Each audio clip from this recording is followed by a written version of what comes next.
Assalamualaikum warahmatullahi wabarakatuh. Perkenalkan, nama saya Alvina Damayanti, NPM 23412011 kelas akuntansi 23A. Saya di sini ingin menjelaskan tentang surat bisnis.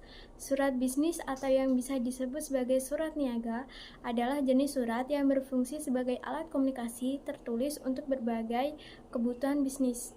Biasanya surat bisnis ditulis oleh satu perusahaan dan ditujukan ke perusahaan lain, investor, stakeholder, atau klien. Surat ini juga bisa dibuat oleh satu individu untuk individu lain untuk berbagai kebutuhan. Tujuan penulisan surat bisnis beragam, mulai dari pemberian informasi atau pernyataan, pengajuan pernyataan, kesepakatan, undangan, dan lain-lain. Jenis-jenis surat bisnis secara umum ada dua jenis surat bisnis yang umum dibuat, yaitu surat bisnis formal dan surat bisnis informal.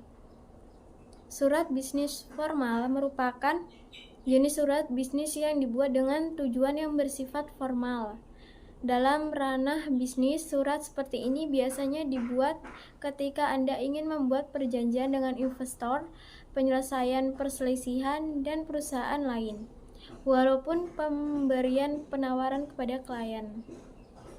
Karena sifatnya formal, maka Anda perlu membuat surat ini dengan bahasa yang formal juga. Penggunaan kop surat pun juga menjadi salah satu hal yang penting untuk dilakukan. Selain itu, biasanya surat bisnis formal dikirimkan melalui pos tercatat. Surat bisnis informal.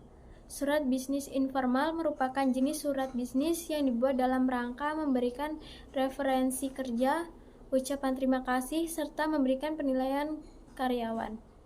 Meski bisa dibuat dengan lebih santai, Anda tetap harus memperhatikan gaya bahasa yang digunakan dalam surat ini. Unsur pembedaan lainnya adalah bagaimana surat ini akan dikirim. Untuk bisnis informal bisa dikirimkan melalui email, tidak seperti surat bisnis formal yang perlu dikirimkan melalui pos tercatat. Struktur surat bisnis yaitu kop surat. Dalam kop surat Anda bisa menjumpai nama dan logo perusahaan, alamat bisnis, nomor telepon, alamat email, dan lain-lain. Tanggal penulisan surat, nama dan alamat penerima surat, salam pembuka, isi surat, penutupan, nama dan tanggal pengiriman surat. Baik, itu saja materi dari saya. Wassalamualaikum warahmatullahi wabarakatuh.